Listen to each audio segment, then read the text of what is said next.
Hi. Hello. All right, everyone. I guess we can start talking about this lecture. Um, yeah, love, not a commandment, but spontaneous soul movement of the inner self. This is a short lecture, but with a very extensive Q&A section. Now, it seems to me, my feeling that there's some very beautiful language in this lecture. I mean, really beautiful. I would almost compare it to biblical language, some of the King James. Anyway, I'll read a few paragraphs from the first page. It has become apparent through this work of self-realization that unreality breeds disharmony, and where there is disharmony, there is no love. The circle closes. Where there is no love, there can be no fulfillment. All religions, philosophies, and psychologies agree that love is the key to fulfillment, to security, to creative growth. And yet love cannot be commanded, nor can it be a commandment. It is a free, spontaneous soul movement. The more people try to love as if it were a duty demanded by conscience and obedience, the less does it truly manifest. And then a couple paragraphs down. Where love exists, there must be successful human relationships. Because in love's presence, there is no fear, no distrust, no illusion. Love can flower only on the substantial soil of reality and fearlessness. When one perceives reality and truth, one does not trust or distrust where it is inappropriate to do so. One accepts the other as he or she is and adjusts one's own feelings to what the reality is. Then there is no necessity for groping in the dark, fearfully half trusting, half distrusting, thrown between one's needs and one's fears.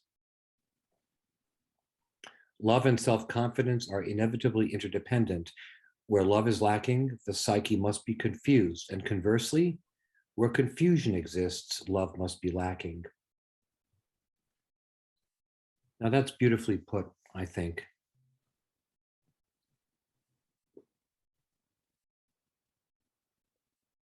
So that's the theme, and I was looking at the different things that the guide says about love, and I looked at another lecture, and I want to read one paragraph from that lecture also. This is lecture 240.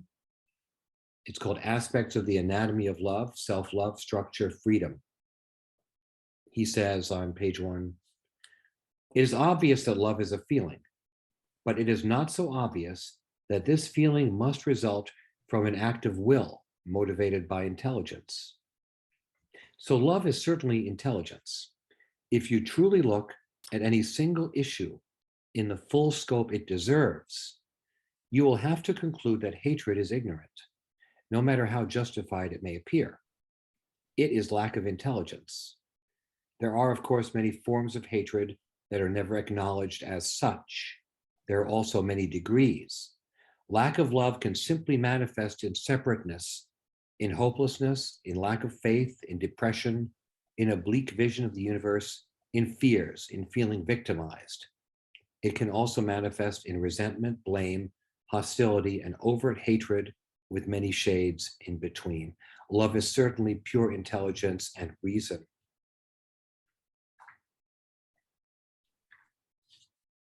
There's a lot to think about in that paragraph, I think. Hatred is ignorant, no matter how justified it may appear. So whenever one tries to really get to the bottom of something, I suppose one has to do that with love, right? Because one can't get to the bottom of something with hatred. So turning back to our lecture, he also says, when love exists, physical health, one of the most vital requisites in human life, must also be present. Love is a purifying force, and to the degree that it is lacking, all sorts of negative emotions will cause ill health, especially when the trouble remains unrecognized for a sufficiently long time. Now that statement, I think, has to be taken with a lot of intuitive grace, right? I mean, when one wouldn't want to judge, like my brother-in-law who has cancer, as lacking love. But at the same time, there's a truth to it, right? I mean, what do people feel about that? About when the guide says, when love exists, physical health, one of the most vital requisites in human life, must also be present. Any thoughts about that?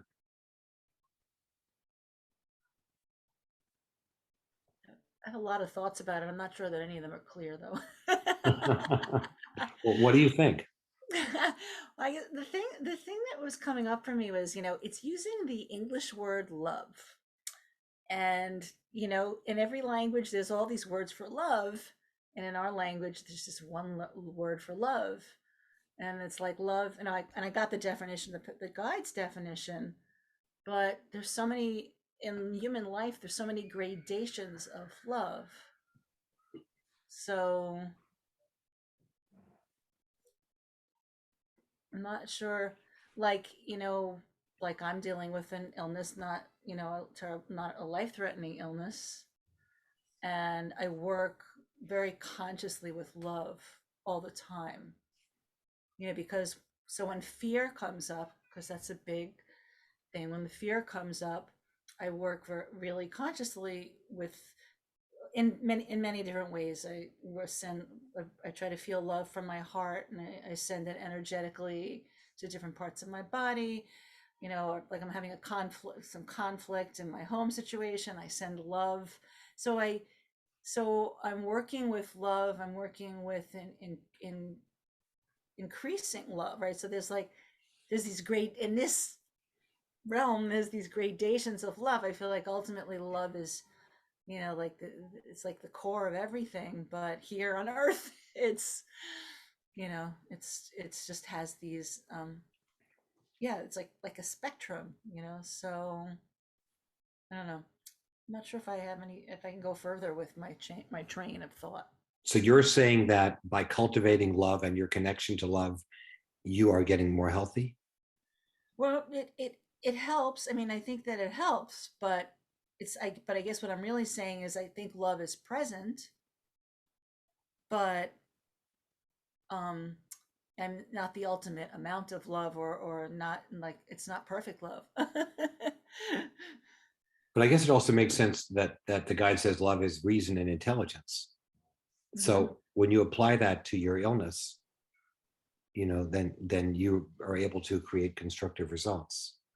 Is that fair to say? Well, I guess, that's what I don't know. That's where the big question mark come in, because I'm not, and it's not like, there are moments where I'm experiencing really, today I had a session with someone, I experienced a lot of love, and I did feel really, I felt like there was healing happening, but it certainly wasn't, it was, it was a moment in time. It gave me some hope, but then it waned. So I can't say to you, um, yeah, I don't, I don't know. I mean, I had gotten healthier. Was there? I mean, I would say there was love, but I don't know what I thought. I was in a state of love when things got bad again. That's interesting. Any other thoughts about what the guide says about health and love? Could you repeat what that question that you asked from the lecture? Yeah, the guide says, when love exists, physical health, one of the most vital requisites in human life, must also be present. Love is a purifying force, and to the degree that it is lacking, all sorts of negative emotions will cause ill health, especially when the trouble remains unrecognized for a sufficiently long time. Thank you. Well, I think, Alan, I think the guy, I mean, it's my personal belief, what I understand, the guy is actually speaking of that perfect form of love. Basically, what Pathwork is all about, that perfect union of the individual soul or spirit with a higher self within. And I think at this level, our human level, we really far off from that. We are still, we have still many blockages within, especially fear and pride, and as we know, self-will, that is blocking us from that perfect union of love. And like he said, to the degree that union, or that perfect love, that perfect binding with that divine love is lacking, to that degree, we will still be experiencing these harmony and imperfections, and and illness, on the level, on this human level that that we live. So yeah, in my opinion, he's speaking of that perfect union of love, which I think none of us, most of us human, cannot claim, to be at yet. Okay, I'll buy that. All right, so what's the lecture about? The lecture is about the defenses that we create around love, right? The reasons why we don't love. The guy talks about two basic misunderstandings on page 2. The prohibition against loving comes from two basic misunderstandings. One, the first is misinterpretation of reality. In other words, illusion. Illusion produces confusion, along with a host of negative emotions such as fear, hostility, separateness, self-pity, ambivalence, and vindictiveness. These emotions make love impossible. So it is unthinkable when your innermost concepts, perceptions, and value systems are in accordance with reality that you could be afraid of loving. All right, so the whole big idea of misinterpreting reality, of not seeing reality for what it is, creates fear, hostility, separateness, self-pity, ambivalence, and vindictiveness. So, and the reason we can't see reality, well, that comes from our images, I presume, areas where we're blocked, where we have misconceptions, often found or developed in childhood. Yeah, and of course, I keep thinking about the guide's concept of evil, and one of those, the principles of evil is confusion. Lies, half-truths, where you don't see reality as it is. The second prohibition against loving, the first one being misinterpretation of reality. The second one is interesting. The underestimation of the self and consequent inferiority feelings. This may sound almost paradoxical, he says. Superficially viewed, it certainly seems possible to think little of oneself without impairing one's ability to love. And yet, my friends, this is not so. For in the moment you underestimate yourself, you cannot possibly perceive the other person as real. So when we don't allow ourselves to be strong and confident, I think the guide is saying, one gives way or gives in to feelings of inferiority, feelings of lack of self-worth, but in some sense, in some way, it's a trick that we play on ourselves to avoid loving, right? Because if we are able to understand that we are divine beings here for a wonderful divine purpose, that we have all potential within ourselves, if we understand that, then we won't underestimate ourselves and we won't lack self-confidence. So that's an important thing. That second, I think that's very interesting that a lot of people would not immediately think that that's a barrier to loving, right? Because, hey, look, if I'm just a little weak person, I can be very loving. But the truth is that's not really the case, right? I mean, you only love when you come from strength, right? It's very interesting because being a parent, as many of us are, right? Even if a parent is hostile but strong, the children gravitate to strength. They don't like weakness. Weakness, even, we're not talking about self-indulgence. We're not talking about, lovingness cloaked in weakness. What I'm trying to say is that when somebody is strong and self-assertive, it's a beautiful thing. It can be distorted, but I think that's a big part of loving. Don't you agree, Tracy? Yes, You assertive person? yes. Yeah, I thought of you when I read this, that to underestimate yourself, you're kind of committing, is sin the wrong word, but you're transgressing your ability to love, right? Right, but well, if you underestimate yourself, you're going to immediately put in some sort of pseudo solutions and defense mechanisms to protect yourself. Right. So now these two things, these two misunderstandings create what the guide calls the foreign nucleus or the foreign body, which is something that becomes part of us or is part of us that we don't want to look at. And to the degree that we don't want to look at these things, we prevent our ability to love. The guide talks about that. So, Yeah, is go that, ahead, Barbara. would that be considered like the lower self? Well, see, that's interesting because I kind of consider this to be more like a kind of assemblage of images or misconceptions. But the lower self, there's a lot in the lecture that resonates. In other words, the thing that you're afraid of, that who you are, is the lower self, right? The guide says that in many lectures, that Right. we don't want to go deeper because we think that the evil in us, the destructiveness, the negativity is who we really are. So we don't want to see it.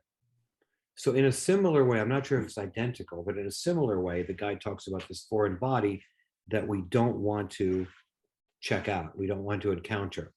Mhm. On page 6, he says, human beings constantly move away from this foreign nucleus. When they turn about and begin to go toward the true nucleus of their innermost selves, the higher self, they gradually find peace and liberation. However, this course is the last line of action that anyone wishes to pursue.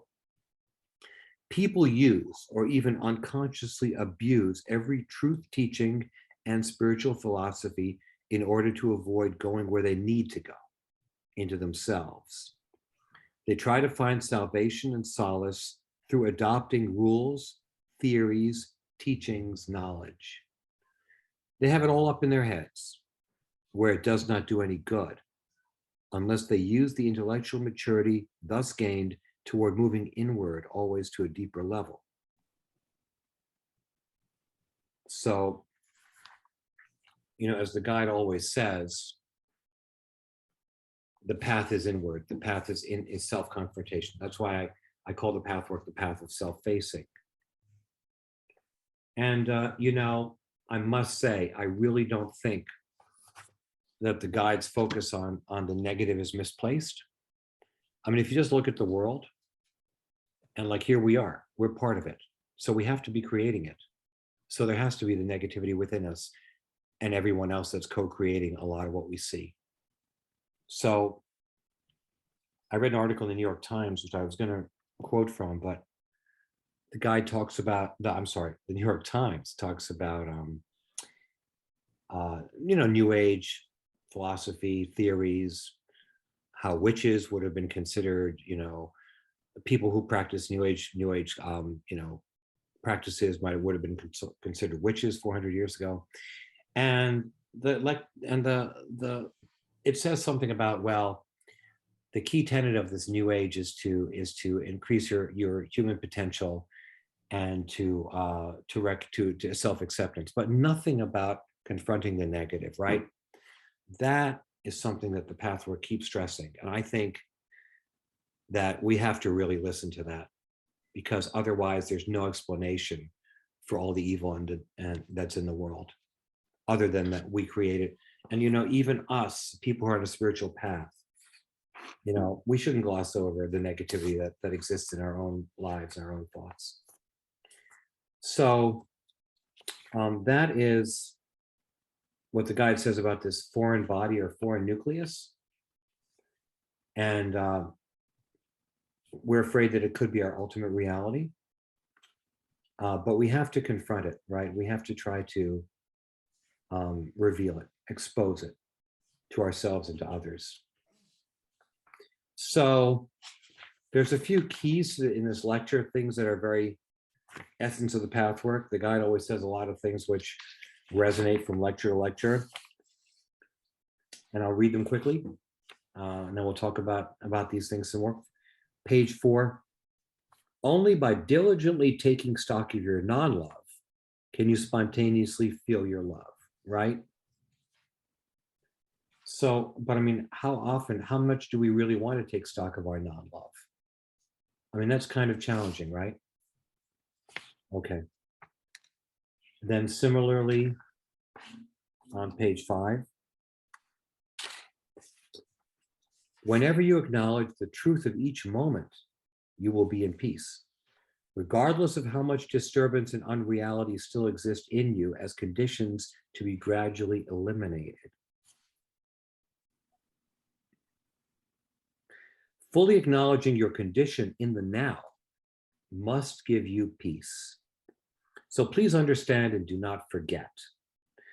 It is not the problem itself, nor the conflict, nor even the misconception which create turmoil in your soul, but it is your running away from yourself.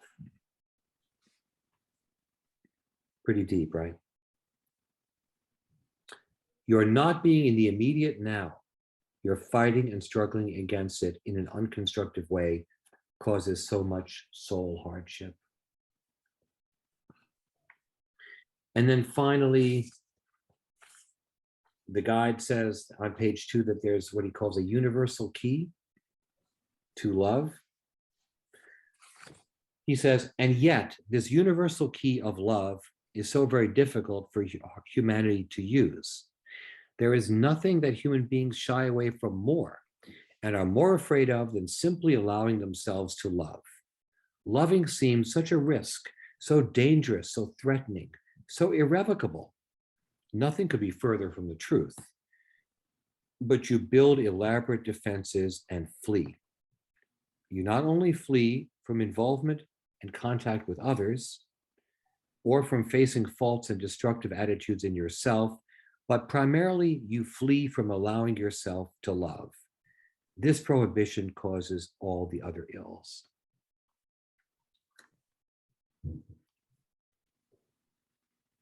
All right. What paragraph is that? Where is that? That is paragraph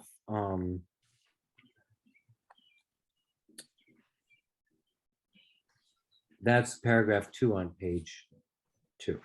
And what, how does it begin?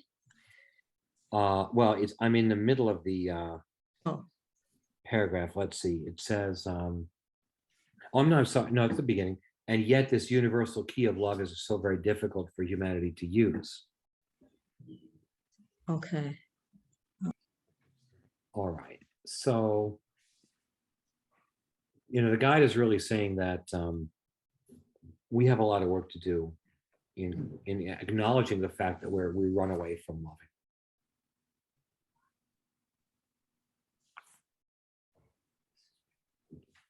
So Marion, why did you say that this is like a key lecture for you?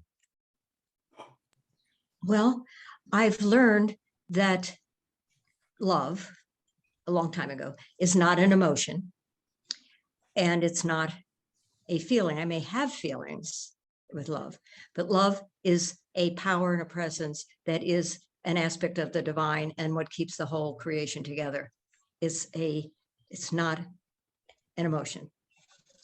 So with that, I've had to look at where I get, because what's helped me is to know my main personality defense of emotion, even though I have reason and will as defenses. So I've learned so much about it that in that emotional state, when I'm submissive and trying to be so nice to everybody, and the good mother, the good grandmother, all that there is on the unconscious, because I've studied it so much and I've done the energy work so much, is the unconscious is, yeah, I'll give up all my needs for you, but you're going to pay. I'll get you. And so in being able to work energetically with all those levels and layers, what's come up is a more accelerated transformational process that the guide brings up, that's like two sides of a coin. If I tend to be on the submissive one so much, I've got to go over to the aggressive side, not by acting it out, but with a helper, with help so I can balance the two, submission and aggression, go into the unconscious, explore it. So I do this every day. And then I can enter the unitive state of love and wisdom. And I've learned that we're here to balance I'm here to balance my head and my heart, but with my heart leading the way. It's a balance, head and heart, with the heart leading the way. That's intuition, and that is God. So what I've found in my daily life is I've had some very accelerated programs this last year and a half of a hit and run accident, and then blood clot surgery the next day, and then a stroke. And so with that, I got some very good help, inward guidance and outward guidance, that certain area in my brain where I had this blood clot that caused the stroke was a release of what was held there from about the ages of 3, 4, and 5. So I started exploring more back to what I've started way back a long time ago in the Pathwork, the images and what is dissolving. And it's happened so fast that the way I was, where I had a mask, is dissolving, such as with a friendship I've had for decades and decades. It's like I find a hard time being in this friendship anymore. Because the mask is down and I don't know how to handle the friendship. So I'm getting some help for this. I mean, it's like step ABC, do this, do this, do this with your breathing, whatever, to keep this person in my life. But so I have stepped out of the masked area into being more authentic. And it's brought up exactly what's in this lecture, the negative of, hatred and anger and I don't like people and judgmentalness and all that. Fortunately, I know how to process it, but it's very, very intense. And so I had a very good, helpful channel counselor who said, oh, many people who've had a stroke, they are real mean after they recover from it because they don't have a mask anymore of hiding the meanness. They didn't become mean. The meanness started coming out that was always there. So that's what's coming out of me, is the judgmentalness, the meanness, all of that. And I know how to process it. I get help. And I have every day, I know how to do the energy work. It is rigorous. So and then I turn it over. There's that surrendering and giving it over, not acting it out. And this, what the help I got in this session that I had was, I don't act it out, but here I am. So it means a lot of work, a lot of support, and that I am being directly with that other side of that is not loving, that is mean and nasty and critical and judgmental. Yeah, I take it and I look at myself, but it's not a quick fix like that.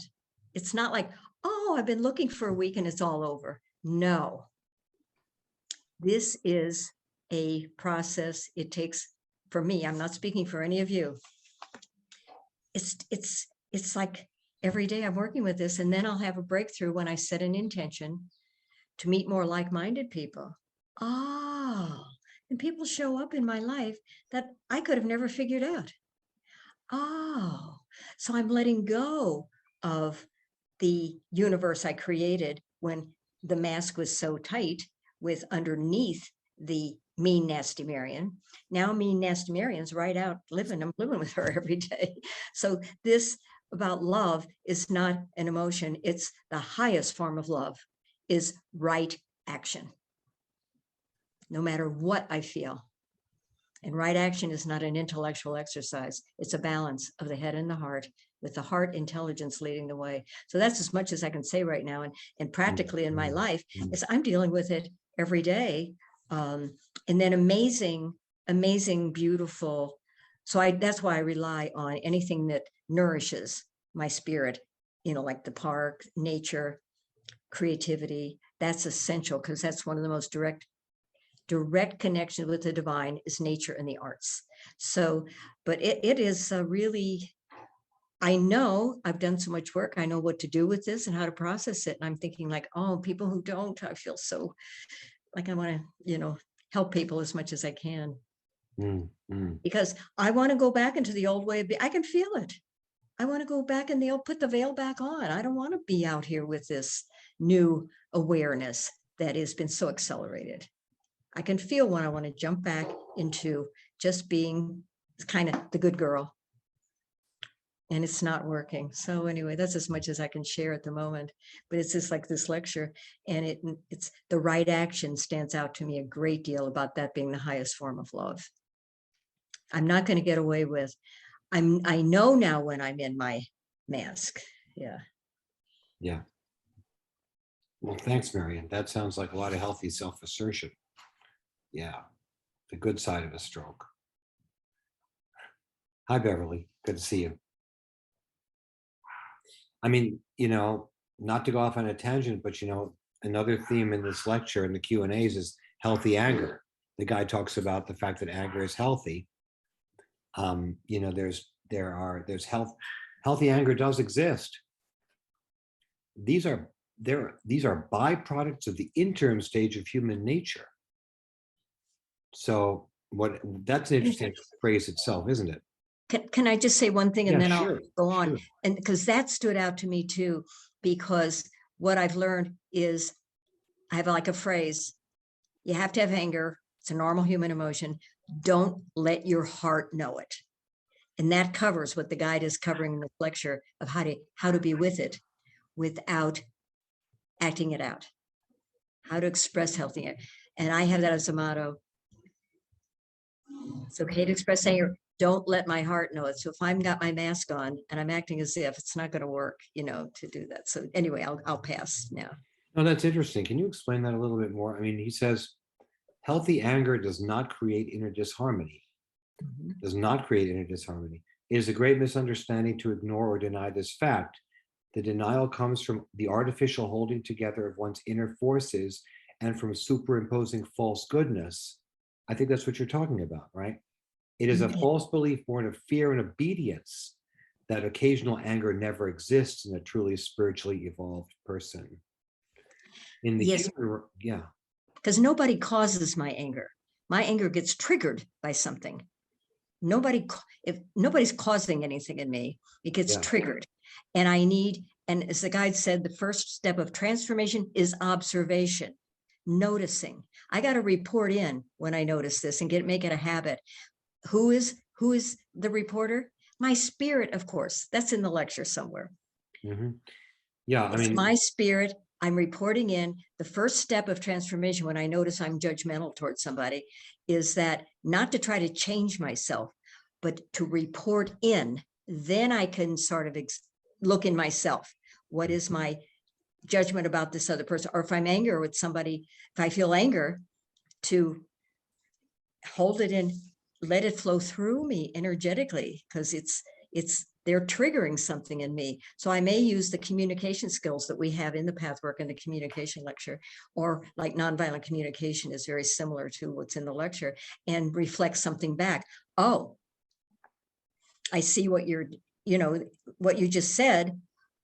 I'm feeling anger and I don't want to erupt. I may have to go take a walk or whatever. There's all sorts of techniques for how to handle this, and they're learned. Well, I mean, he even says, in the human realm, healthy anger is a necessity. Without anger, there would be no justice and no progress. That's right. That's right. I think my daughter would like that. She's a public defender. Yeah. Without anger, there would be no justice and no progress. The destructive forces would take over. Allowing this takeover to happen is weakness, not love, fear, not goodness, appeasing and encouraging abuse, not constructive living. It destroys harmony rather than furthering it. It destroys healthy growth. Anger can be as healthy and necessary an occasional reaction as love is. It forms part of love. It too comes spontaneously. It too cannot be forced. Trying to force or deny any emotion leads to self-deception, which then may take the form of pretending that unhealthy anger is the healthy version. And it takes practice. Yeah. More With thoughts about that? with Yeah, a helper, in the mirror, psychodrama, because it's in releasing the energy in the energy field, the energy body. And so in order to get used to that vibration of the anger coming through me and using it in a positive way, because it was called upon, if somebody's coming at me with a bat or something, I'm not going to say, oh, yeah, too bad, whatever. I got to stand up for something that's right. And so it takes practice, because it means reprogramming the energy field, the energy body.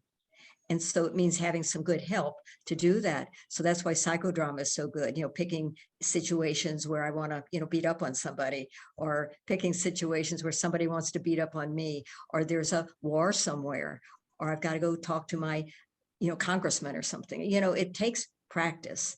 And the guide gave us all these lectures because he said the concept, it's not intellectual. The map of the territory is conceptual, not intellectual. And we need a map of the territory. So if we're going to be using our anger in a positive way, it means practice and not be caught off guard. Yeah. Then we can be spontaneous. Yes. Mm. Otherwise, we're reacting. Yeah. yeah. Barbara. I just, feel so much the idea of how I think held anger is so deadening to a person or to myself. And that when I can, like really feel the intensity of it, it feels like it's a process of transformation. And it's the energy itself that can lead to the positive emotions. But like really for myself, getting out the Bataka, or really truly, maybe journaling, or, really getting in touch with all the negativity, that it's able to find its way to find the positive in it and become transformed. So I guess that I'm not sure, when you say you don't let your heart know about it, I feel like, maybe I don't, I just feel like that it's an energy or a feeling that becomes transformed, and that not always immediately, but it's sort of like the process of that energy. Yes, because the heart is never angry. And so by not letting your heart know it, it means not taking on the misconceptions on a sort of a feeling level and a loving level, because love is not an emotion. So the heart is keeping the heart protected in a way, not cut off, but protected. Yes. Yeah. I'd like to know more about this idea that love is not an emotion. Well, the guide says love. Yeah. Well, yeah, that's got to be. The guide says love is not a commandment, but a spontaneous soul movement. Mhm.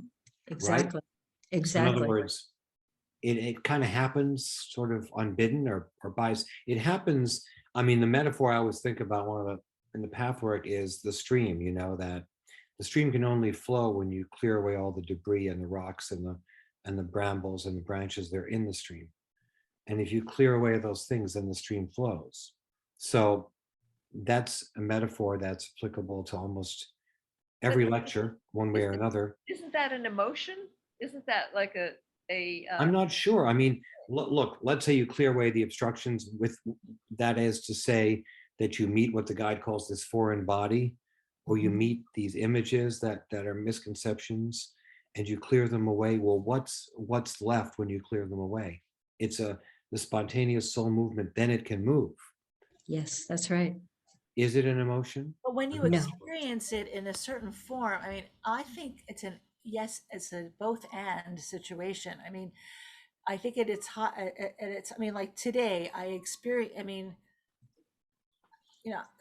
maybe at its highest form, it's just a movement, like the movement of the stars is love, pure love, and then it's not an emotion. But I think when we're here in a form, it's both. Yes, it's like the deepest state of love. Something is moving, the movement, right? So you said movement, but like if you see your child, whatever, I mean, how can you say that's not also an emotion? I mean, I don't have a child, but I have a niece and a nephew, or experience that with healer. I mean, I don't know. I get very, I don't know.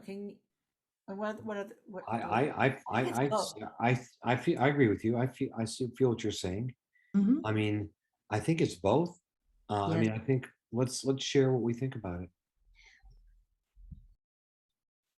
Well, can we say that love is an energy in itself? Yes. Yes. Correct. So as you were saying, Marianne and Barbara, when you sit with your emotions, like that's something that is so important to do, whether it is anger, hatred, whatever comes up.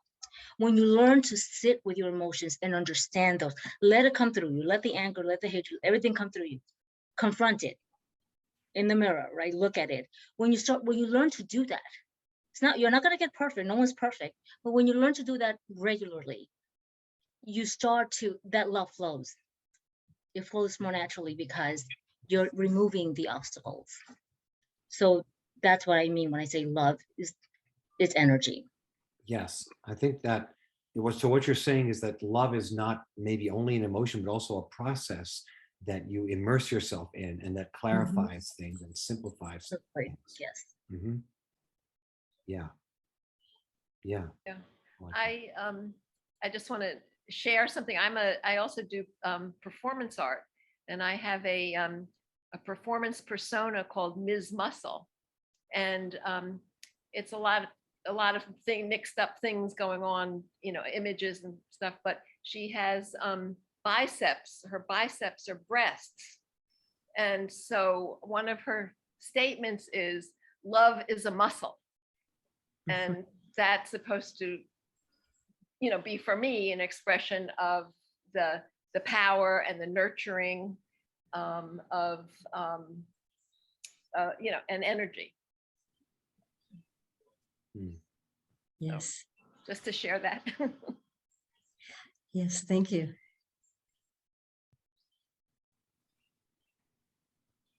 Well, I'd like to add that we're human and divine here. So there are times, I mean, I'm a mother, I'm a grandmother of 4, and let me tell you, yes, that at my core, I am perfect. I am one with God. I am that. The guide teaches this in the stages of these 3 dimensions that we live in. In the unitive state, there's no opposition. It's in these other ones, the first 2 circles, of consciousness, the individualized self and the universal self. There is still duality. So I may be filled with love and unconditional love, some, toward these beings and others. And then I'm also, my persona, Marian, is going to have some expectations. So one doesn't cancel out the other. It's again, being with this human and divine, and how do we do it? And that's what the Pathwork's pretty much about, and a lot of the how-tos and energy work, and we all have other things that we're doing, but they're both there. So one does not negate the other. It's more a question, how do I be with my human and divine self? And we're shifting into more the human having the spirit having the human experience. We're shifting on this whole planet. So, and becoming more identified with that, with spirit, but we still got that human flawed self who's never going to be perfect to deal with. And an emotion is not love. It has an expectation.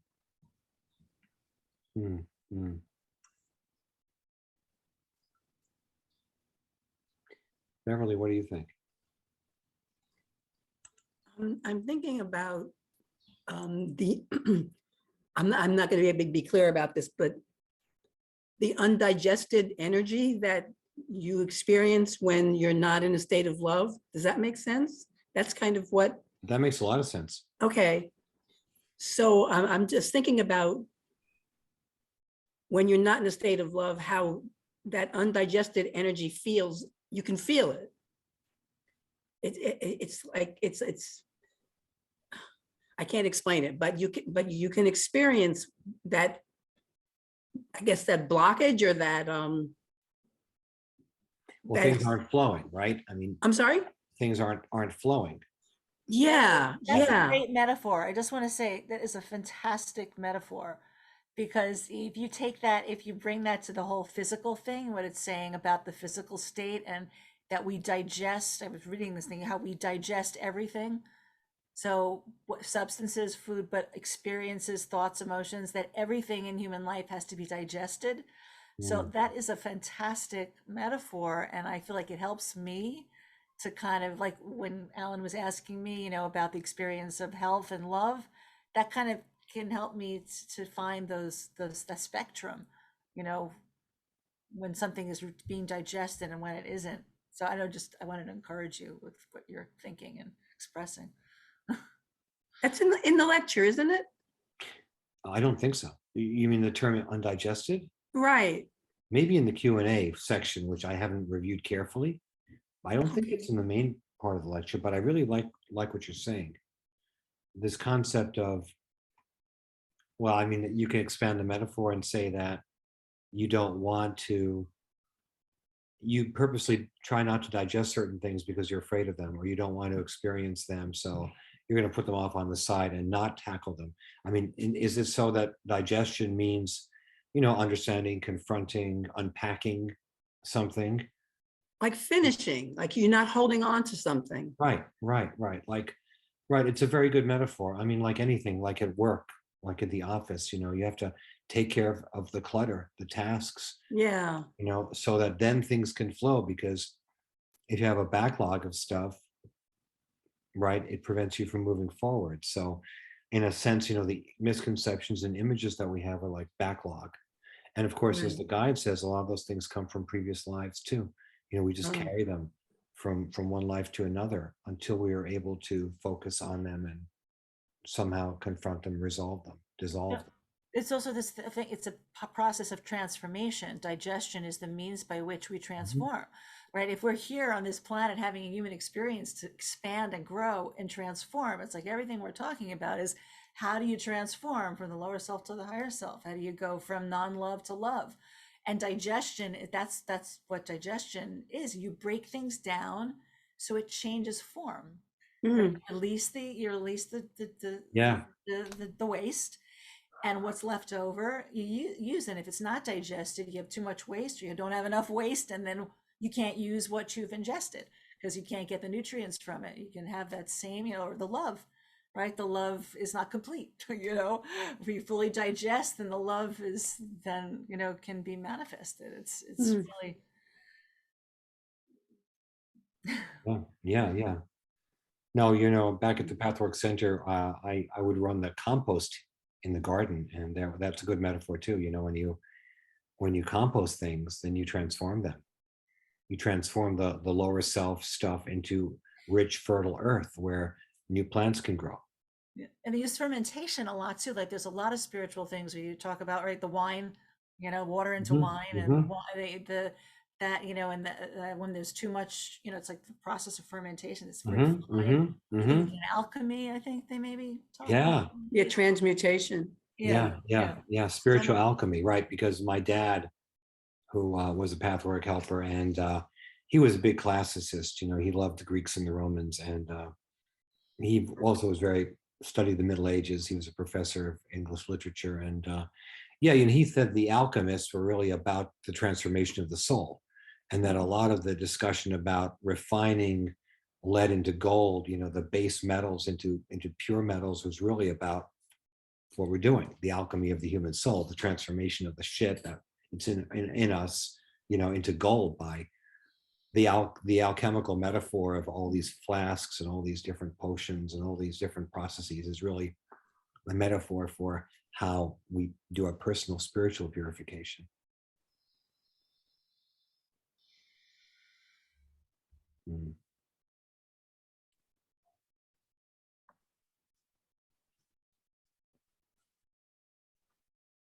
So just this a question, talking about having grandchildren, how do you teach this to a young child? Well, that's interesting because, I'm thinking about the school shootings, right? Mm. And like, okay, put an armed guard in the school. But, the problem is that you create a climate, right? A climate where guns are seen as a solution. But, the guide says that there's a good lecture. Maybe we should do it one of these evenings, New Age Education, where the guide says that in the future, half of the curriculum will be basically about emotional relating and about how misconceptions form and about what anger is and about, how one creates personal isolation, how one separates oneself from others. And I was thinking that if children would learn this, how to confront the evil within, then maybe, kids wouldn't be so alienated and ready to pick up an AR-15. So, That's true, because when you look at the statistics of the suicide rate from young, preteen up through 24, it's enormous. It's like the second way that dying. I mean, it's in the thousands. It's so amazing. So they're either shooting somebody else or killing themselves. So many of our young people. And from being in so many programs, I've been in intergenerational with my senior center. Now we're closed, so we haven't been having them. But what I found is, like, high school kids, when the opportunity came up, and I never imposed on anybody, but if we're in a group and we're talking and sharing things, and I might at some point come out with, oh, this is not a self-improvement program here, they would come closer. They want to hear more about that. I said, then they want to hear more. And I said, well, this is about, you're already who you always were, always are, and always will be right now. Then they'd want to hear more. And I'd say, you're going to have some challenges, but this is really about peeling off the layers of who you already are and coming into your own. And so it's going to be a lot of challenges. You need support, need education, support, whatever. And it might be very short, sweet, succinct sentences. These kids were yearning to know these concepts. And now there's more mindfulness being brought into the schools these days, but it's not very quick.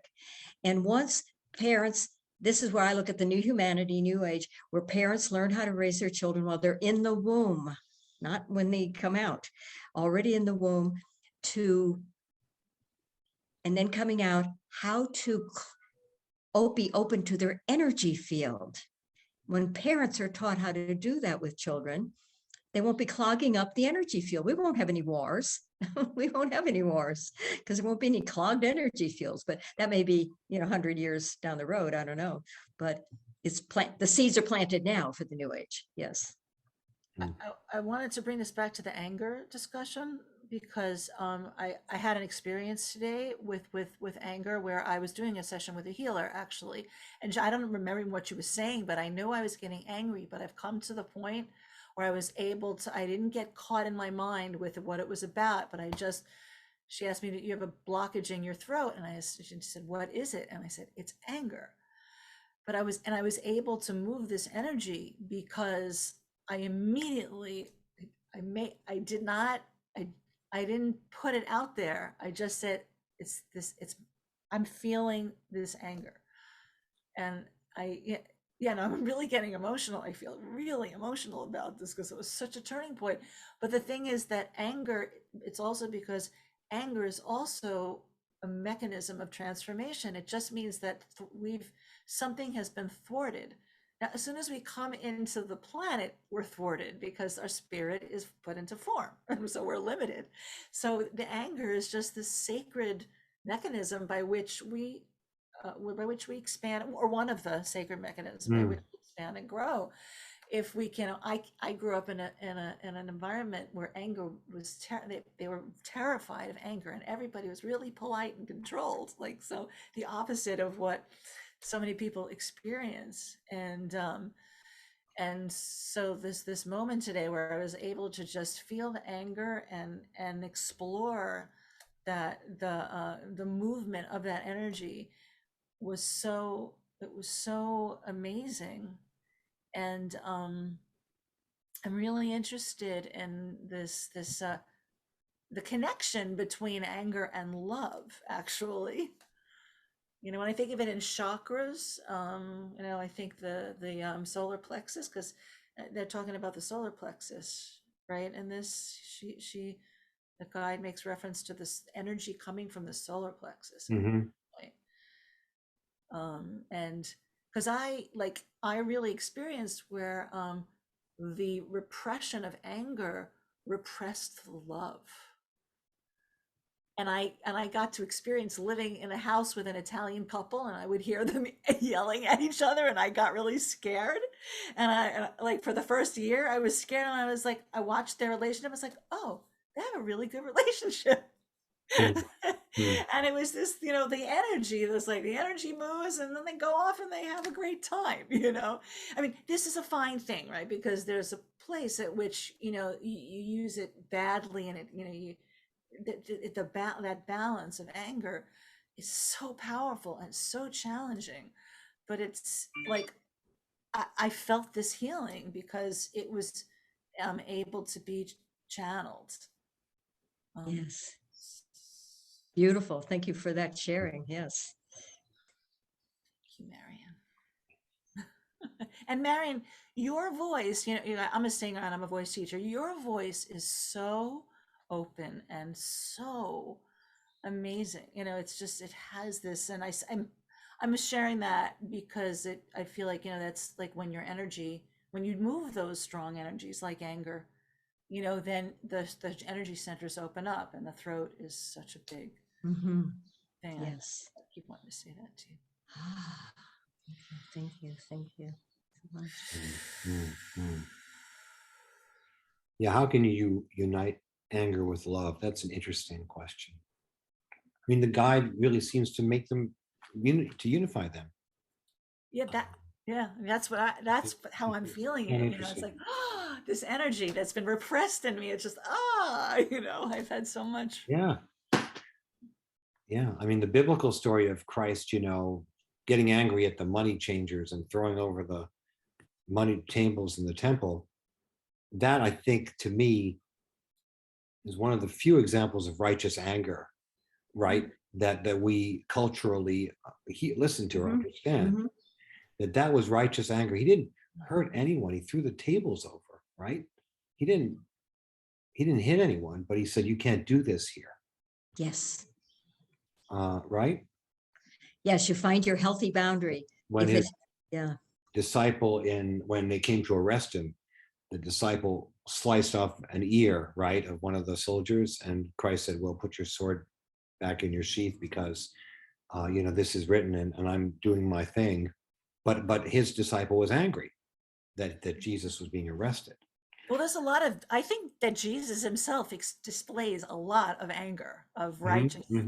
That I feel like it's all over. I'm not a big scholar, but I have listened to a lot in the last years, and it strikes me. If I wish I knew more of his words, but it seemed pretty. Yeah. Yeah, like you can imagine that scene where, they're going to stone the woman caught in adultery, and he says, "Hey, wait a second. You who's going to cast the same stone?" You could see him saying that in an angry way. Yeah. Look. Yeah. Stop it, because. Right.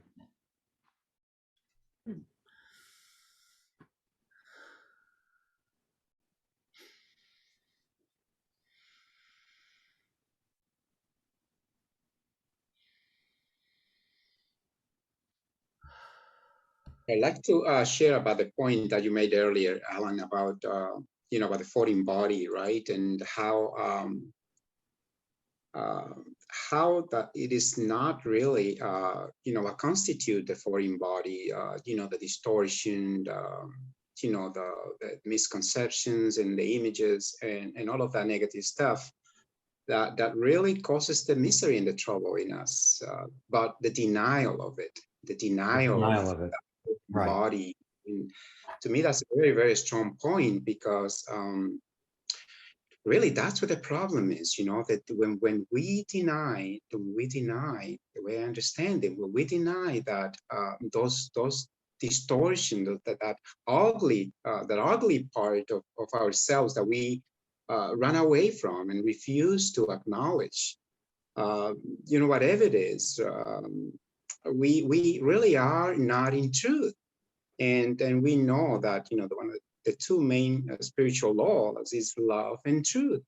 So when we are not in truth, we are really running away from this center within ourselves, which is love, because it says God is love. So therefore, it seems to me that love is God. It's really a direct projection of God. And so when we deny this, and we also know, as Pathwork teaches us, that it is only through going through these, negative aspects of ourselves, and really facing, and as Clara was saying earlier, confronting these distortions and misunderstanding, and and images and all wrong conclusions, is only by transcending them, by living through them, that we are going to connect with our higher self within us, right? So when we deny these emotions, which seem in a way to be the pathway to connect to that center of love, so we're really doing ourselves a great, this disservice, right? So, and that's what it's all about to me, the way I understand it, because it's only by going through those feelings that we are going to connect to that center of love. And I also like the part where the guy said that love cannot be forced, it cannot be superimposed or fought. You can't really fight. You can't really fight against love. You can't really superimpose it or force it to be, because it is only by connecting to it, to that center of love, which is then by clearing those areas that are really blocking and kind of like standing in the way from that love projection to spring forth. Because as he says, love is just a natural or a spontaneous movement of the soul.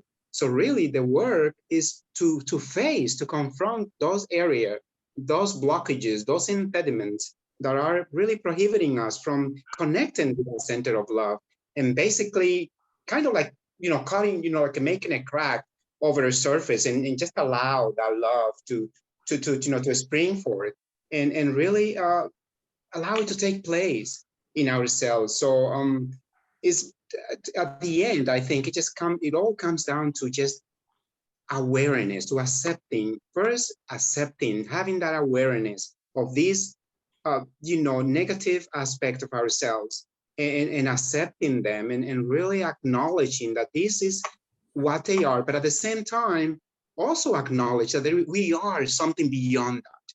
We are not just those ugly parts of ourselves. That, as Marian was saying earlier, we are this essential, this love. We are perfect already. This center of ourselves, this center of our being is already perfect. We are just blocked away from it in a way.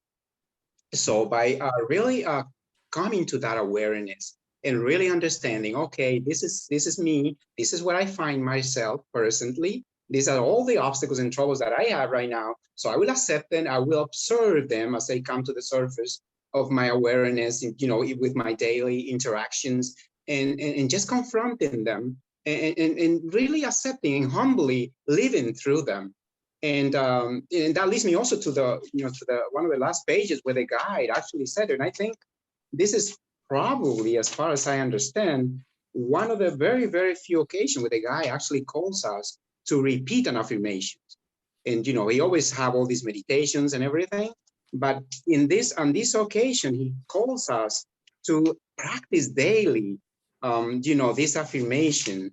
And I think it's really beautiful, because it really has to do with with that awareness, really coming into contact with awareness, and let me see if I can find it. Awareness of what I feel. That's yes, exactly. Yes, on page 9, right? You got it.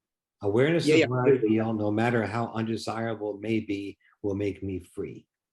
Correct. I will have the choice of any actions only to the degree of my awareness. If I choose to verbally express these feelings when there is a good purpose, such as with my helper, I will do so.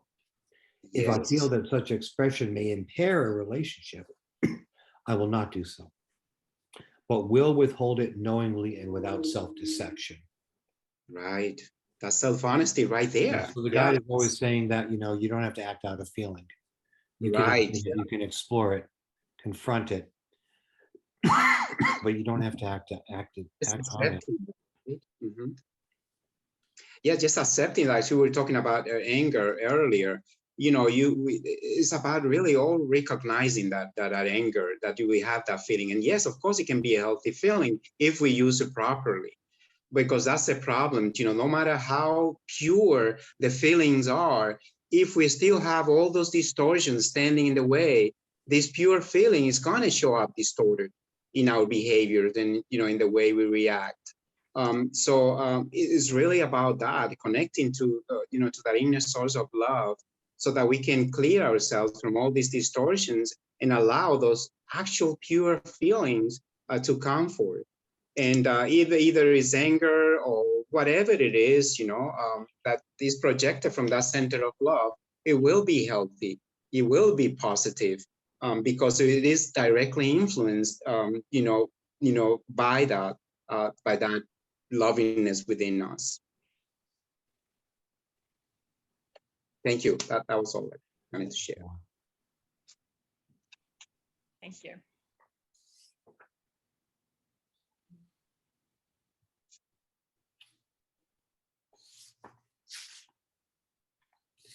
Tracy, what's on your mind?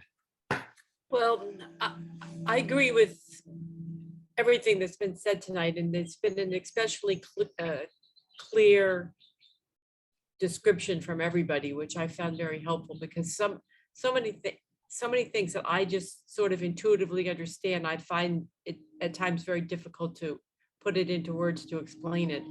But I think love is an energy. I also think love is the same as truth and the same as God. And I think it's the highest vibrational energy that exists in the universe. And I believe that we, to the extent that we have the misconceptions, and in this particular lecture, the guide refers to it as a foreign object. It very much does block us from being able to connect to that energy. And I see this very clearly in science, which is where I'm more comfortable and understand it very well. In chemistry, if you have two molecules and you want them to bind together, they have to be vibrating at the same frequency, or they're not going to be able to connect. So we can't connect with the love energy that's omnipresent in the universe if we have distortions within ourselves. It's very much like the analogy of the stream, where it's not going to flow clearly through us easily with if we've got a lot of rocks and bramble and stuff that needs to. And that's why the pathwork is so focused, especially in the beginning, on finding those areas within ourselves, so that we can remove those blockages, so that little by little we are able to be more connected for longer periods of time to that love energy that's always around. And I always say I'm just a one rat study, but I have watched myself. I'm in the Marian camp of observation. I'm in constant observation of myself, and I've watched what has happened to me in the 10 years since I've been doing the pathwork. And it's been a very slow, gradual process, but little by little, the more I look at myself with honesty and observe myself, whatever is, so not much point in hiding from it. It's almost like I get connected to the mothership, which is God, and that energy can just flow through me. So then it's almost like a very synergistic, two-sided purification process that's going on within me. And one reason I think, and Eckhart Tolle is a very big proponent of this, one reason I think that when you, regardless of what is, if you face that and observe that with honesty, at that moment, even if you're observing something that is not so nice, that you might have a negative intention or a negative thought, you are still at that moment standing in the truth. And therefore, you're standing in exactly the right frequency to be able to connect to the love energy, because I think truth and love and God are the same energy frequency. So I think that's why the pathwork is so effective, which I found very difficult to understand that concept for years and years, because I couldn't get in my mind why, seeing the negativity in me could do anything other than make me feel bad, and maybe even, sort of promote it. I had more of the attitude to try and suppress it, to squash it. And then that inevitably results in trying to look away. You don't want to see it, and you don't so therefore you don't have the ability to transform it. So Yeah. Well, you're talking about, I mean, I see a couple of metaphors that I can relate to, like you're kind of building a foundation, and the foundation is so solid that there's no way you can fall off of it. Does that make sense? In other words, yes, the work that we're doing is so deep that you can't really backtrack. I mean, there are ways in which, you can, there's a famous lecture, right? Escape possible, also on the path. But as you kind of marinate yourself in the pathwork concepts, and as you do this work of self-facing, you feel somehow you're rising in yes, some way. yes, you could feel it happening.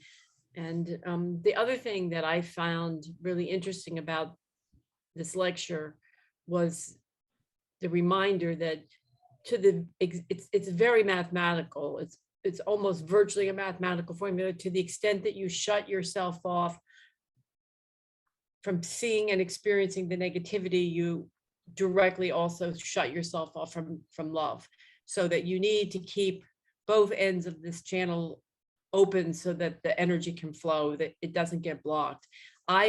All my life until recently, I thought, well, I can just, I can protect myself from possible pain, and not at the same time also shut myself off from the love that may be able to flow through me. And so once I realized, no, it's, you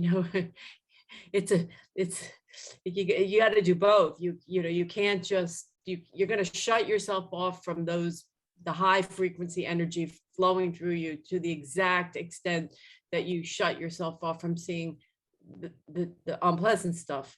So that's why Marion's, admonition to all of us all the time is the first step in transformation is observation, which of course is something the Pathwork Guide teaches right, or tells us right at the beginning. And that also was a hard concept for me, because I'm so action oriented that I thought when I first read that, at this point, it would be 10 years ago, well, nothing is going to happen if I just keep observing. I've got to do something. And then, little by little, I thought, well, maybe not so fast, Alphonse. Maybe there is something here, because I felt it happening in myself, that every time I stood in the truth, I could feel that energy. I could feel those nods. I could feel the negativity in me dissolving, and it was replaced. And at the same time, it was replaced by a higher frequency, which was more compatible with me being able to experience the bliss of life and the goodness of life and the love that I have always coming towards me, and that I have inside of myself, also ready at all times to be shared with others. Anyway, I thought tonight's meeting was especially significant for me, and one aspect, which is that everybody who spoke was extremely clear in being able to explain what they're thinking. And that's challenging for me, because it's sort of going around in my head like this. But when you ask me to speak, and I can ramble, I can just ramble on, even though to me it's clear. It's difficult for me to put it into words sometimes and be very clear. And so I really appreciated the clarity with which people shared their thoughts tonight. Well, I think it shows that we're all kind of in this current of love. I mean, when you feel the current, it's not necessarily that intellectual. You just kind of speak, and Yes. then you can communicate. It's not like the speaking in tongues, right? Like in this, in That's Bible, why where suddenly everybody can understand one another, kind of thing, right?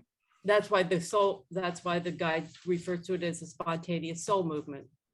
That's right. That's right. And we have to, it's a wonderful thing to honor that spontaneity. Yeah, I think Joel wants to speak. I'm going to vacate this chair and let him sit for a sec. Okay.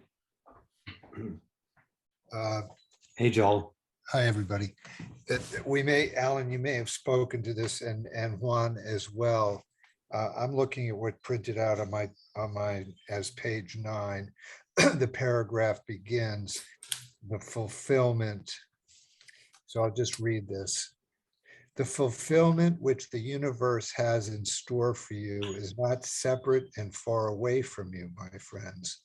It is not in the distant future, not in a state beyond your physical life, not in attaining something through arduous means.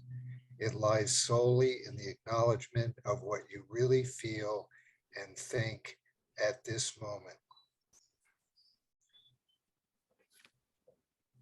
And for me, this was the key of the entire lecture. And I think it's the key to connecting with love, the love energy that we've been talking about. So we don't have to do anything except be with what is. Joel, can you say the end of the sentence again? That's the last sentence, I think. Just It lies solely in the acknowledgement of what you really feel and think at this moment. So I just appreciate just hearing that sentence, like the acknowledgement of what you feel, and it's a very nurturing sentence and really important to me. Like it's like a mantra. Yeah, I mean, Eckhart Tolle says, say yes to whatever is. And so, just one other comment. At the beginning of the lecture, it talks about the fact that we're afraid that all we are is the misconceptions and the distortions that we see.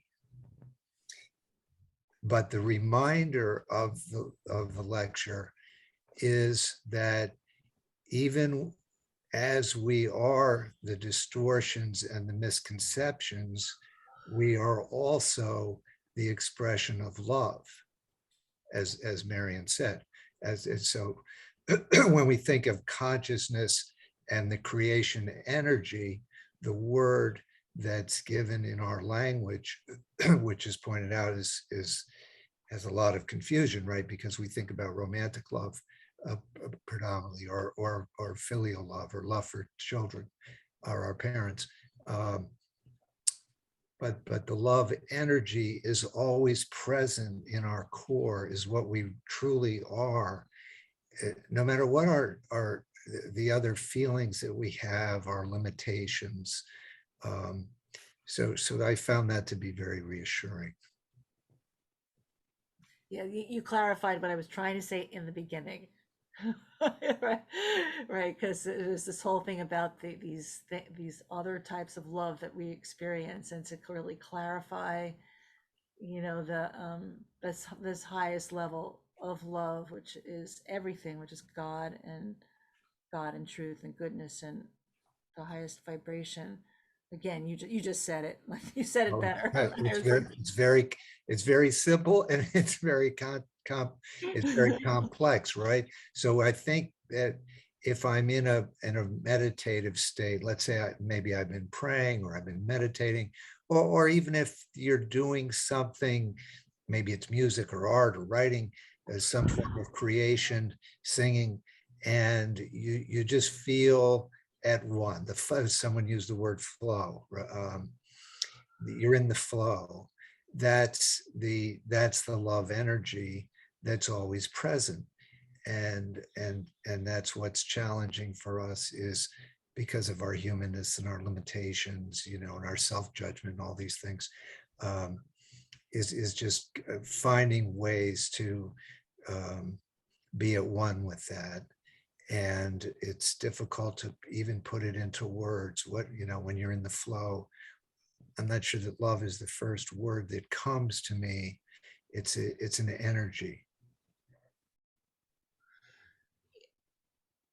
is connection, because Yeah, connection, right? So, I mean, if you're a singer, so if you're singing and you know that afterwards you're just like, oh, that felt so good. I felt like I was at one. I was at peace. The voice was there. I'm not sure that, would you say that that was love? Yeah, well, it's very well, connection. Um, uh, I'm going to see if I veer into the love connection with this, because with singing, it's very literal, because the vibration connects. That Yeah. connects, the connection, the vibration of a voice or of music connects us all. And so if love is the unitive state, they're absolutely an extreme, that's a beautiful. And I also just, if I can, my maid just not want, I spoke so much today, and I want to say I'm proud of myself. And I want to give myself some self-love, since the beginning was, I want to have this acknowledgement, but I also want to just share with you guys that part of what happened to me was I worked with this healer, and she picked up that one of my biggest things in my life purpose is about connection. And that is something that has been the manifestation, that one of the big manifestations of difficulty in my life is disconnection and isolation. Mm. So a lot of what happened today was allowing myself to connect in this group. Well, thank you. And it's, Thank you. Tracy, let me get really, Thank you. I really felt feel that. safe and feel safer, it's just a lot. And then this bringing back to the whole love, that whole thing with the healing of experiencing love.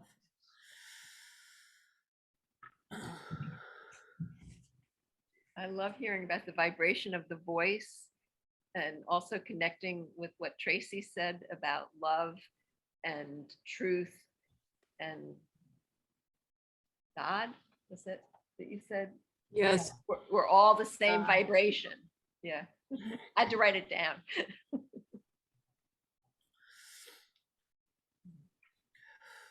And that must be why the guides promised that the mere observation of one's fault would cause them to start pixelating, to copyright another word from Marion, because when you're observing truthfully, you are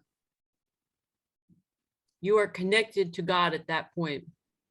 This is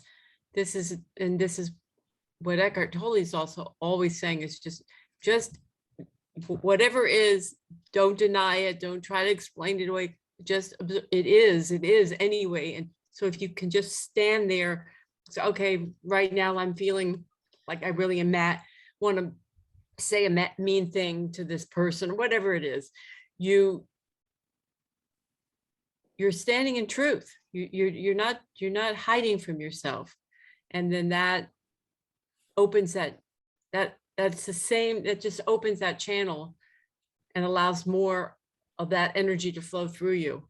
And I think that's why it works, that the more you just, the guide says specifically in a very early lecture that the mere observation of one's faults will cause them to pixelate, the knots to untangle some. And Right, because we have these various ways of tackling our faults and our misconceptions, our images, right? It's like a rock being eroded by a stream and by the sunlight. In other words, there are different ways we tackle these things. It's interesting, that's a metaphor, right? Like, I mean, let's say a boulder, how's it get eroded or decomposed? Well, by sunlight, by wind, and by growing things, soil, little roots coming in and gradually breaking up this boulder, of a misconception, to use that metaphor, because as the guide says, there's always several ways to tackle things. We always move and tackle misconceptions in several ways, alternating.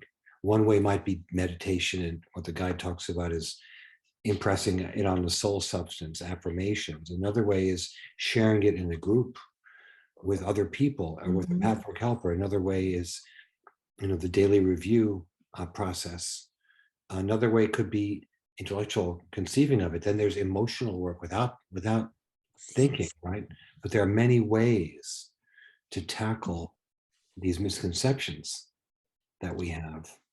I have a question for you. Does the guide ever incorporate the elements into any of these lectures? Because everything you were just saying has a correspondence in Chinese medicine and other, other, the, worldviews of the 5 elements or 4, different Right, right,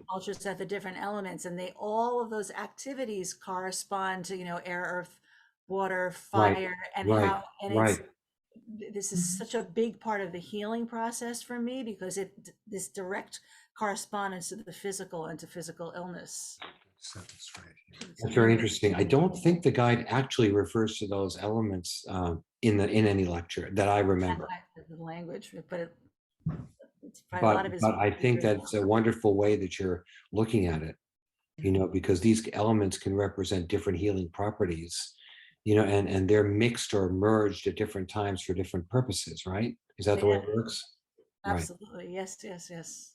right, right. Yeah, and depending on the task, certain types, if you need fire to transform through certain things, you need Right, wind for right, certain things. right, Wind creates disease sometimes, or creates right, power.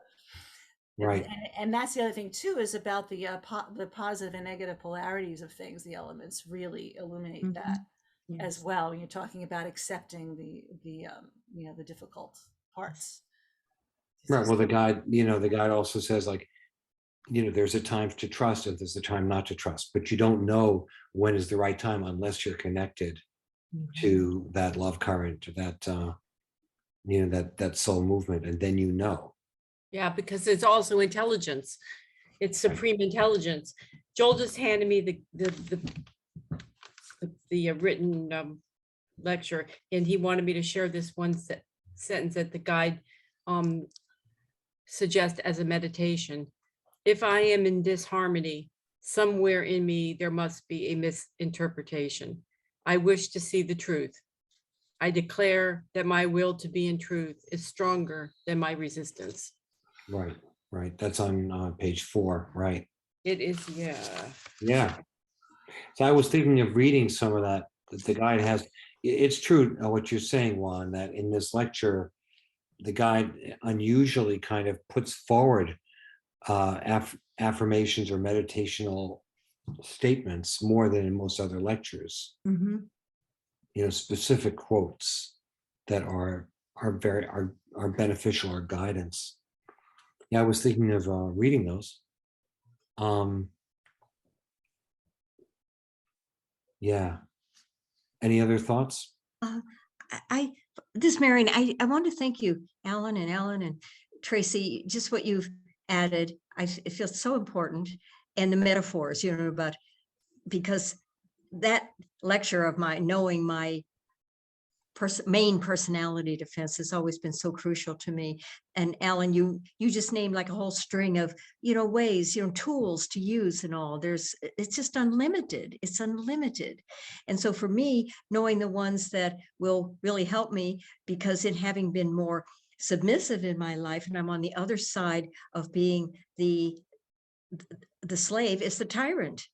So I am embodying the tyrant energy, and I'm just loving being the tyrant at times. I just love it, ruling everybody and telling everybody what to do and throwing people off the George Washington Bridge when I'm tired of them and all that. However, there's a key here, and something that the guide said is that in doing this kind of work, and I'm paraphrasing, I don't have it in front of me, in doing this kind of work of transforming these images is always with the hand of God. And that's a metaphor that the guide used. So I never do this work of being my tyrant here, except I speak to my God self first of what my intention is and what I'm planning on doing. And that is to release what has been triggered in me so that I may be filled with your light, love, and life. I call it the 3 L's: light, love, and life. Then I let it rip. And and the guide has brought out in some lecture, once you can get to the negative pleasure of that aspect, it is already transforming. But I know when I've worked with people, I would never introduce anything about negative pleasure at the beginning of one's learning, one's process, ever.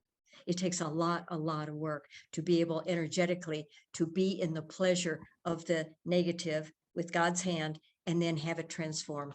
So I just want to say that I am, even though I came in and say, oh gosh, I'm on the other side of this coin now, but I really have some enjoyment feeling that I'm better than these people that I felt I was worse than. It's like I flipped the coin over.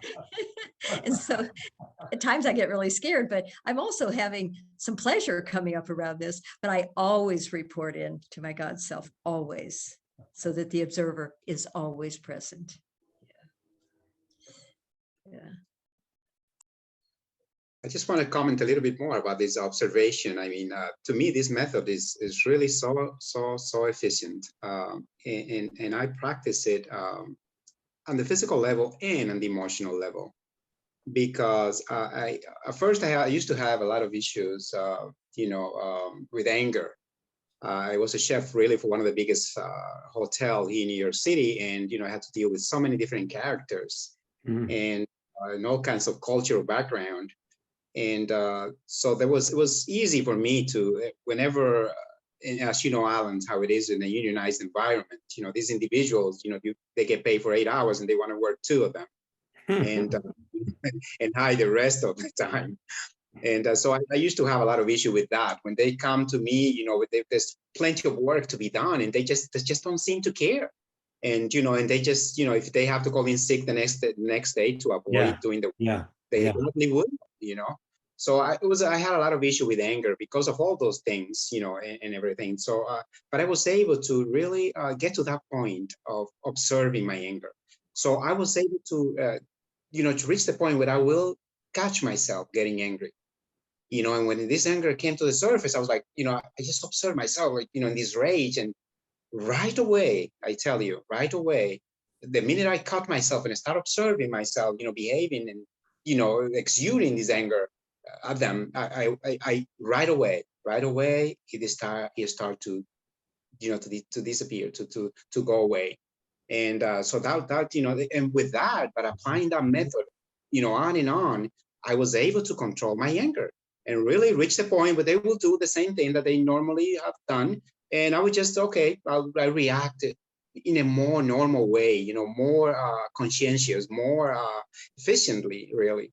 And so that's on the emotional level. And then on the physical level, I have noticed that, whenever, I am in fear, for example, the first reaction of the body is to shrink and to stop breathing. That's the first reaction of the body. Just like right away, you kind of like hold back, you resist, you're not loose, you're not relaxed, So I learned to observe myself, whenever this happens, whatever it is that disturbs me. I mean, I'm a runner, as I have shared before.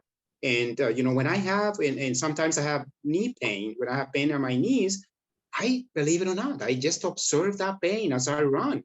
And the first reaction of my body is like, stop, that's it. You have had enough, stop running, but I don't give up. I focus myself, as I said, I focus the lasers of my awareness, of my observation in that area, mentally this is, and I keep running, and I tell you, time goes on, and before I know, I have reached my goal, and the pain goes away. Believe it or not, it goes away. There's a little traces of it left, but still, I am able to do what I propose myself to do, and really kind of disregard this pain, not disregard it, but really by observing it, by focusing my awareness on it, not shrinking, not giving into, the negativity of escaping it, but just by focusing myself, my awareness on it, my observation on it, it just goes away. And I apply that every time I have some discomfort in my body, whatever, however it shows. And it always works. It always works. So just wanted to share that too. Yeah, that's a beautiful thing about observation. I do like what you said about being the chef and having to deal with a lot of frustration, because of course I've got a similar job. I'm a director at the transit union, and I get angry too. But the thing is, you can get angry if you don't have a charge, then the anger is clean and then it's fine. And then there aren't any bad feelings after you confront someone or some situation, because you're doing it with for lack of a better word, a pure heart. But I think so in this sense, even the anger itself is a meditation. You meditate, the anger, any feeling, right? Any experience that you're having is a meditation to meditate on, just like what the guide says, what's happening right now? How do you feel right now? Examine, investigate your feelings right now. And that's where the bottom drops out and you're in a timeless unitive state, right? Hey, Indeed. Teresa. Teresa just joined us, I think. Hi, Ellen. Hey, Teresa, we're almost at the end of our discussion tonight. I know I took a yoga class, but I didn't want to miss out completely. I listened to the recording. I'm glad you're here. Thank you. Yeah, we're talking about, well, I guess you read the lecture. Hi, Teresa. Just wanted to say hi, even though I can't see you. Hi, it's good to see you. It's good to hear from you anyway. Hi.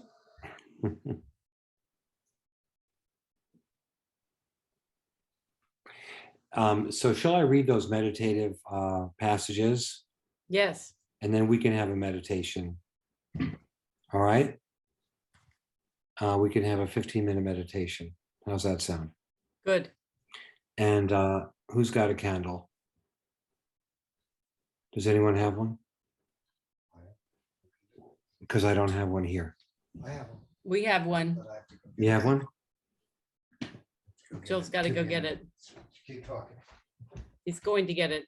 All right. Well, then we'll put the candle on, read these meditational passages, and then we'll meditate for 15 minutes.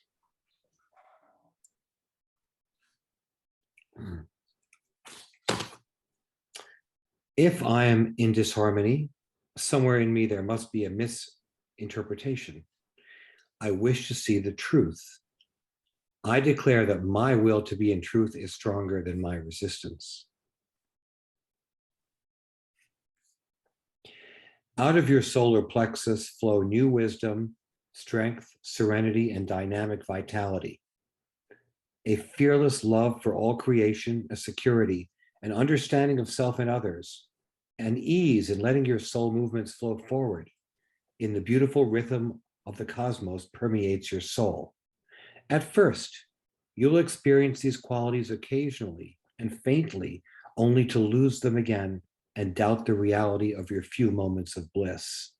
Later, they will come more often and last longer, commensurate with your victories over your resistance. You will come to feel that the disturbed substance in you is truly foreign matter. At the beginning of such a path, this foreign body seems to be all there is, your natural state, as it were.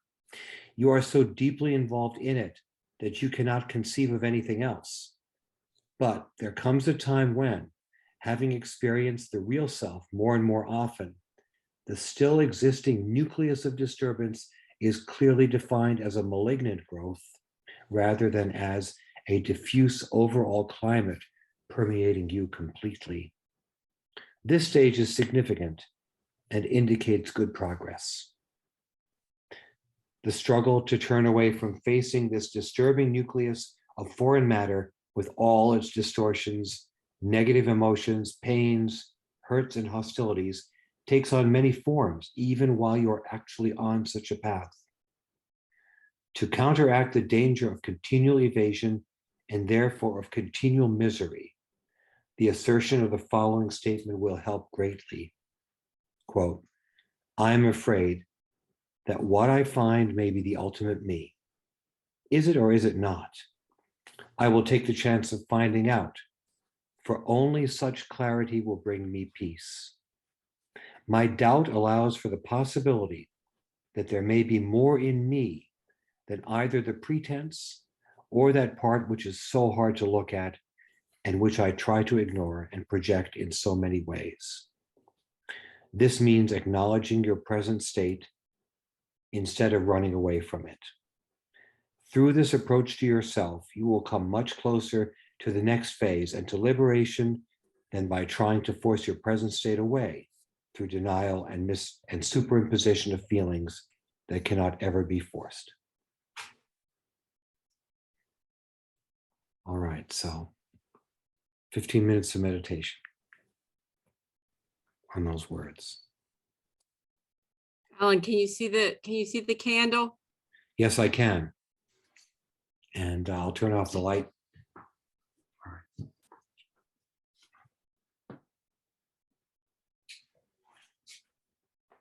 So let's feel the good energy that we generate together, sisters and brothers.